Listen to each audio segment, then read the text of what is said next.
അപ്പോൾ ഇന്നൊരു ഈവനിങ് വ്ലോഗാണ്. ഞാനപ്പോൾ ചിക്കൻ റോസ്റ്റ് ഉണ്ടാക്കാമെന്ന് വിചാരിച്ചിട്ടോ. ഇന്നിവിടെ നല്ല മഴയാണ്, കുറേ നാളായി മഴ പെയ്തിട്ട് നല്ലൊരു ക്ലൈമറ്റാണ്. പിന്നെ ചിക്കൻ കറി ഉണ്ടാക്കാൻ പോവാണ് കേട്ടോ. അപ്പോൾ അതാണ് ഇന്നത്തെ ഒരു വ്ലോഗ്. അപ്പോൾ ഇതിലേക്ക് അപ്പം നെയ്ച്ചോറിന് വേണ്ടിയിട്ടുള്ള അരി ഞാൻ അവിടെ വേവിക്കാൻ വെച്ചിരിക്കുക കേട്ടോ. ഇത് ഏകദേശം വേവാറായി. പിന്നെ ചിക്കൻ കഴുകി വെച്ചിട്ടുണ്ട്, പിന്നെ സവോള തക്കാളി ഒക്കെ അരിഞ്ഞ് വെച്ചിട്ടുണ്ട്, പിന്നെ വെളുത്തുള്ളി എടുത്തിട്ടുണ്ട് കേട്ടോ. അപ്പോൾ ഇതൊക്കെ ഒന്ന് സെറ്റ് ചെയ്യണം, മസാലയൊക്കെ ഒന്ന് തേച്ച് ഫ്രിഡ്ജിൽ വെക്കണം കേട്ടോ. അപ്പോൾ അതാണ് ഞാൻ ചെയ്യാൻ പോകുന്നത്. മസാല ഒക്കെ കേട്ടോ. ആദ്യം ചിക്കൻ മസാല, പിന്നെ മുളക് പൊടി, കുറച്ച് ഉപ്പ്, കുറച്ച് കോൺഫ്ലവർ ഇടാം കേട്ടോ. കോൺഫ്ലവർ, പിന്നെ മല്ലിപ്പൊടി, പിന്നെ നമുക്ക് കുറച്ച് ഗരം മസാലയും കൂടി ഇടാം. പിന്നെ കുറച്ച് നെയ്യ് ഇടാം കേട്ടോ.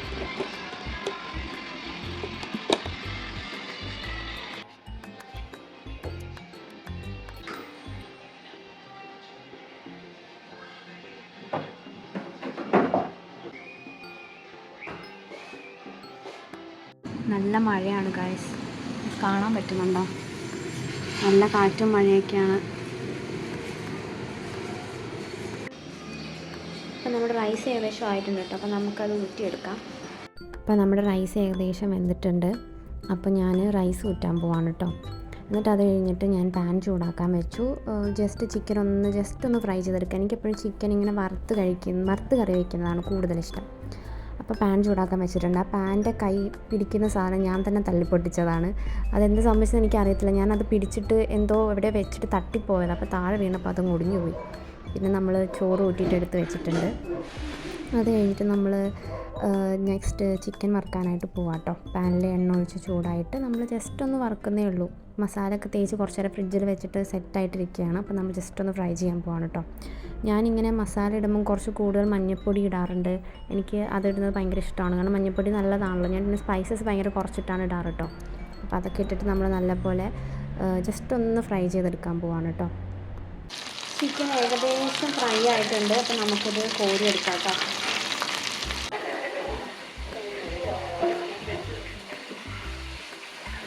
ചിക്കൻ വറുത്ത് കോരി നമുക്ക് നെക്സ്റ്റ് തന്നെ വഴറ്റുന്നതുകൊണ്ടാട്ടോ ഈ കളറ്.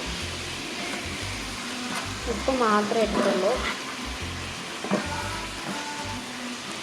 നമ്മുടെ സവാള ഏകദേശം വഴഞ്ഞിട്ടുണ്ട് ഗായ്സ്. അപ്പോൾ നമുക്ക് നെക്സ്റ്റ് തക്കാളി ഇടാം കേട്ടോ.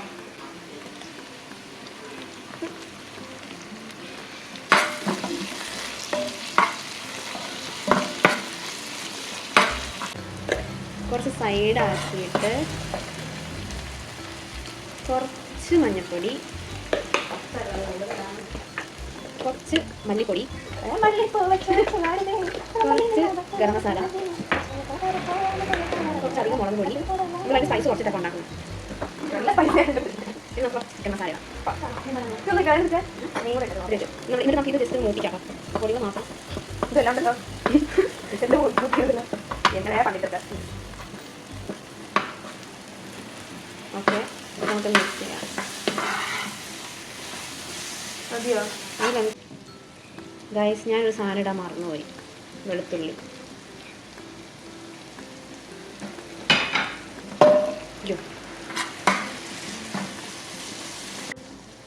ഇനി നമുക്ക് നമ്മുടെ വറുത്ത് വെച്ചിട്ടുള്ള ചിക്കൻ ഇടാം.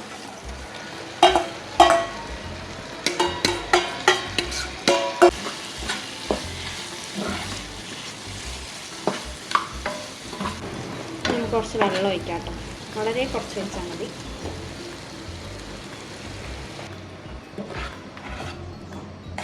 അപ്പം നമുക്കിത് ജസ്റ്റ് ഒന്ന് അടച്ച് വെച്ച് കുക്ക് ചെയ്യാം കേട്ടോ. ഇനി നമുക്ക് അടുത്തത് ഇവിടെ ഫുള്ള് വൃത്തിയാക്കാം കേട്ടോ. ഞാൻ ആ മറ്റേ പൊടികളും കാര്യങ്ങളും എല്ലാം ടേബിളിലെല്ലാം വെച്ചിരിക്കുകയാണ്. അപ്പോൾ ചിക്കൻ കുക്കാവുന്ന സമയം കൊണ്ട് ഞാനതൊക്കെ വൃത്തിയാക്കി എടുത്ത് വെക്കുന്നതാണ് നിങ്ങൾ ഈ കണ്ടുകൊണ്ടിരിക്കുന്നത്. അപ്പോൾ എല്ലാം ചെയ്ത് ഞാൻ പാത്രമൊക്കെ കഴുകി വെച്ചു, എല്ലാം വൃത്തിയാക്കി, പണികളൊക്കെ കഴിഞ്ഞു കേട്ടോ. ഈ ചിക്കൻ ഒന്ന് വെന്ത് കിട്ടിയാൽ മതി. അതൊരു 10 മിനിറ്റ് കുക്ക് ചെയ്യുമ്പോഴേക്കും റെഡിയാവും. നല്ല സ്മെല്ലൊക്കെ വരുന്നുണ്ട് അല്ലേ? Thakkudu, are you hungry? ജർമ്മനിൽ പറ. ഹുങ്കറോ? അല്ലല്ല, ഇഷ്ബിൻ. ജാങ്കോ, നീ അറിഞ്ഞ ഞാൻ പെട്ടു. നമ്മുടെ ചിക്കൻ റെഡി ആയിട്ടുണ്ട്. നമുക്ക് സെർവിങ് പ്ലേറ്റിലോട്ട് മാറ്റാം. ഇതാണ് സെർവിങ് പ്ലേറ്റ്. എന്തായാലും കണ്ടോ. അപ്പോൾ നമ്മൾ ഫുഡ് കഴിക്കാൻ പോവാണ്. ചിക്കൻ റോസ്റ്റും നാരങ്ങ അച്ചാറും റൈസും. എന്നിട്ട് ഞങ്ങൾ രണ്ടുപേരും കൂടെ ഫുഡും കാര്യങ്ങളൊക്കെ കഴിച്ചിട്ട് ചുമ്മാ ഒന്ന് പുറത്തോട്ട് ഇറങ്ങി കേട്ടോ. മഴ ആയതുകൊണ്ടും നല്ല ക്ലൈമറ്റ് ആയതുകൊണ്ടും ഞങ്ങളോർത്ത് ഒന്ന് പുറത്തൊക്കെ പോയിട്ട് വരാമെന്ന്. അപ്പോൾ ഞങ്ങൾ രണ്ടുപേരും കൂടെ ഞങ്ങളുടെ അടുത്ത് ഇവിടെ ഒരു പള്ളിയുണ്ട്, ഞങ്ങൾ എപ്പോഴും പോകാറില്ല. അപ്പോൾ ആ പള്ളിയിലോട്ടാണ് പോയത്. അപ്പോൾ നല്ല രസമായിരുന്നു കാണാനൊക്കെ. 8 മണി സംതിങ് ആയി, പക്ഷേ ഇരുട്ടായിട്ടുണ്ടായിരുന്നില്ല. അപ്പോൾ അവിടെ ഞങ്ങൾ രണ്ടുപേരും കൂടെ ചെന്ന് ടൈമൊക്കെ സ്പെൻഡ് ചെയ്ത് തിരിച്ച് കിട്ടി വന്നു. അപ്പോൾ അത്രയേ ഉള്ളൂ.